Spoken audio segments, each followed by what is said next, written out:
제가 보기에 당원들이나 좀 이게 강성 지지층은 보면 이게 중진계라는 여론이 아주 많아요. 근데 의원들은 보면 이게 나경원 의원까지도 나경원 의원은 어떻게 보면 장동익 대표 주류 중에 주류거든요. 근데 사실관계는 규명하지만 징계는 또 이게 좀 신중하게 약간 이게 좀 반대하는 뉘앙스로 이러고 있거든요. 따라서 과연 이게 그 지도부나 의원들은 어떻게 할까? 하되 그 밑에 당원이나 국민 자유파 국민들 중에는 징계 이론이 높은 건 사실인데 그러게 또 당의 분열 또 지방선거 앞두고 과연 이게 지도부나 어떻게 결정할지 저도 이게 결국 중요한 거는 윤리위원장이 누가 되느냐? 이호선 위원장처럼 이게 강성을 임명하느냐? 아니면 이게 여상원 변호사처럼 이게 좀 온건파를 임명하느냐? 사실 당무감사위원회는 조금 과하다 싶은 수준의 그 징계 권고를 할 수 있어요. 검찰이 구형하는 것과 마찬가지 입장이기 때문이죠.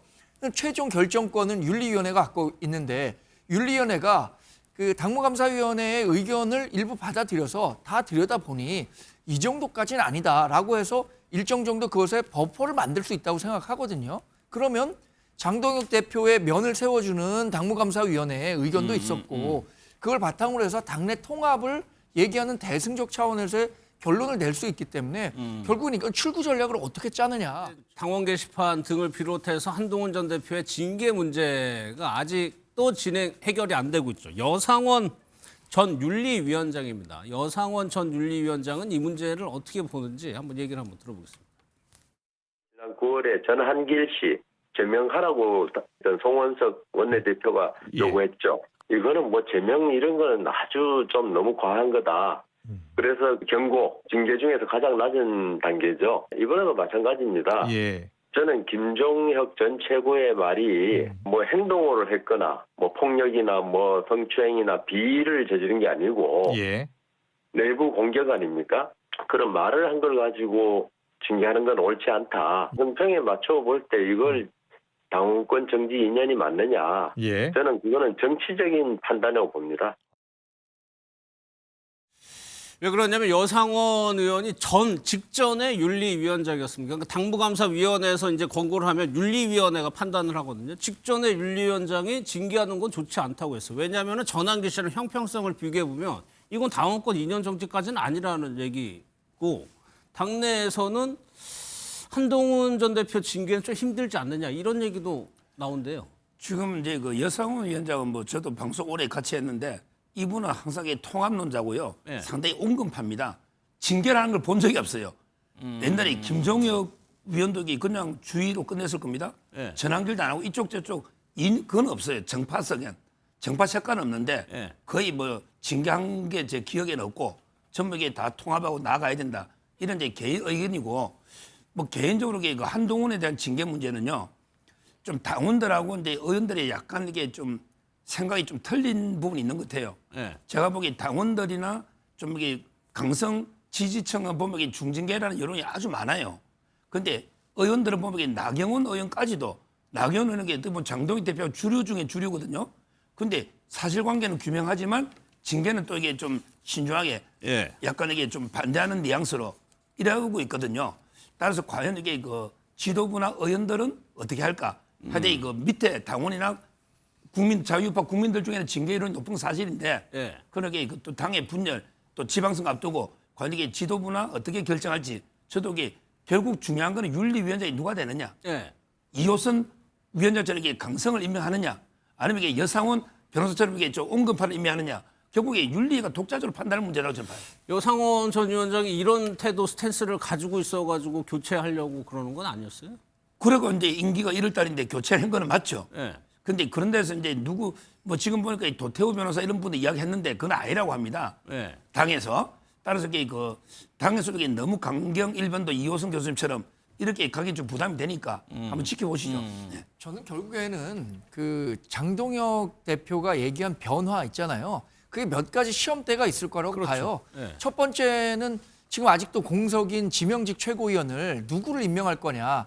그러니까 장동혁 대표가 본인에 대해서 정말 충정 어린 쓴소리를 할 수 있는 사람, 그 개파를 불문하고 그런 쓴소리를 할 수 있는 사람을 임명할 수 있는가. 그게 첫 번째 시험대라고 보고 두 번째는 윤리위원장을 누구를 임명할 것인가에 달려있다고 봅니다. 사실 당무감사위원회는 조금 과하다 싶은 수준의 그 징계 권고를 할 수 있어요. 네. 검찰이 구형하는 것과 마찬가지 입장이기 때문이죠.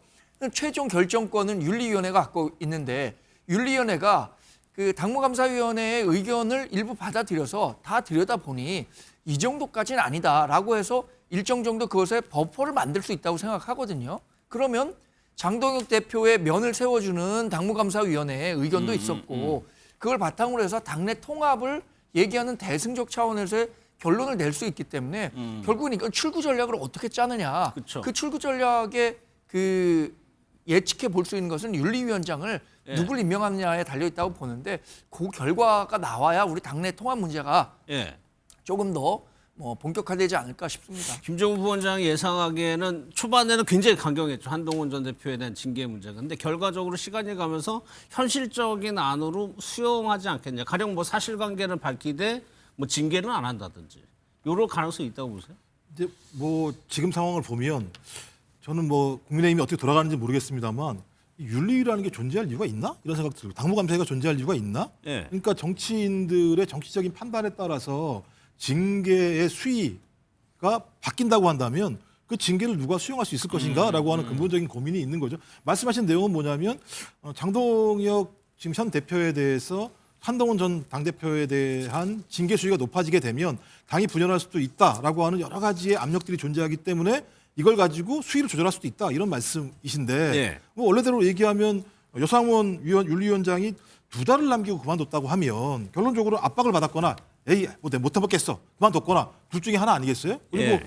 지금 서 변호사님 말씀은 도태우 변호사는 아닐 거라고 얘기합니다만 아닌 게 아니겠죠. 누군가 흘렸겠죠 한번. 그러니까 이름이 나왔겠죠. 갑자기 생뚱없이 나오진 않았을 거니까. 그러면 적어도 장동혁 현 지도부 체제에서는 도태우 변호사를 통해서 상당히 강력한 예를 들면 징계를 할 생각도 있었던 거 아닌가라는 판단이 들어요.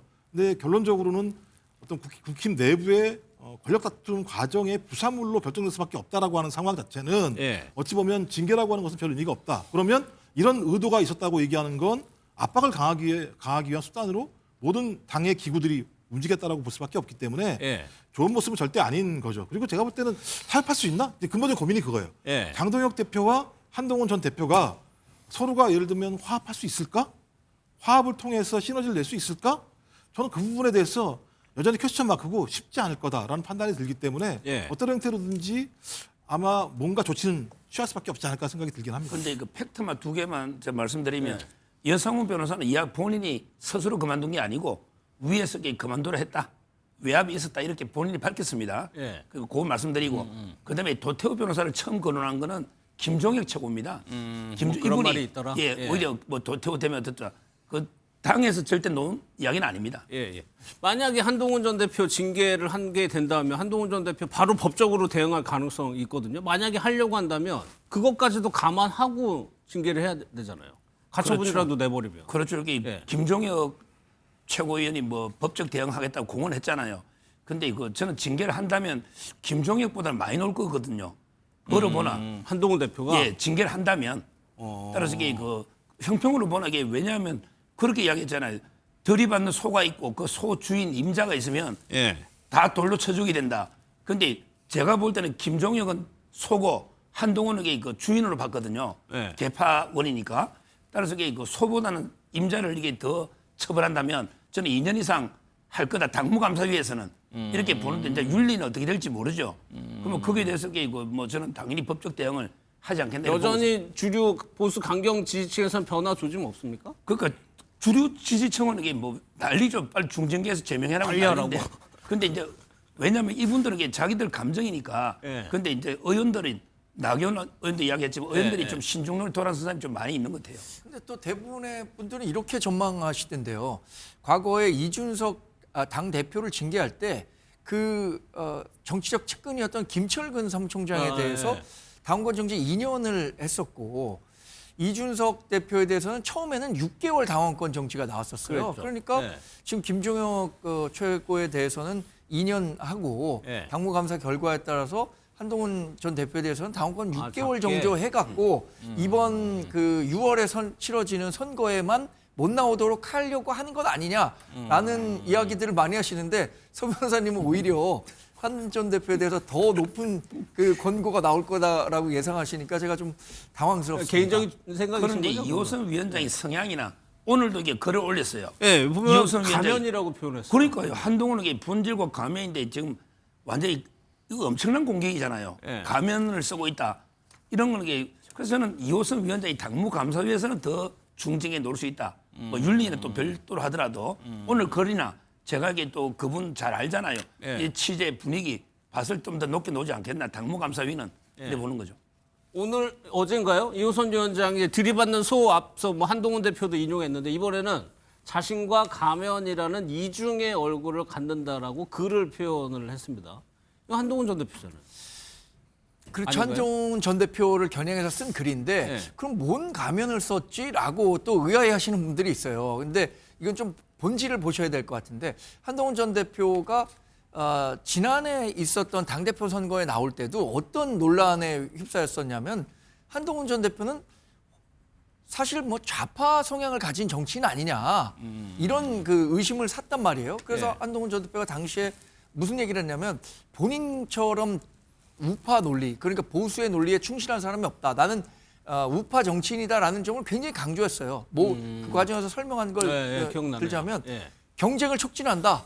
경쟁을 촉진하는 과정에서 도태된 사회적 약자에 대해서는 배려한다. 이게 보수의 논리다. 본인은 그 신념이 투철하다. 예. 확고한 국가관이 있다. 이런 얘기를 했었는데 그런 얘기를 또 꺼내든 것 같아요. 한동훈 전 대표가 사실 좌파 정치인이기 때문에 그 보수의 가면을 쓰고 정치하고 있는 건 아니냐라는 얘기를 했는데 한 전 대표가 어제도 이것과 관련해서 본인이 자신보다 보수적인 성향의 정치인을 찾지 못했다라는 말로 예. 불식시키기도 했습니다.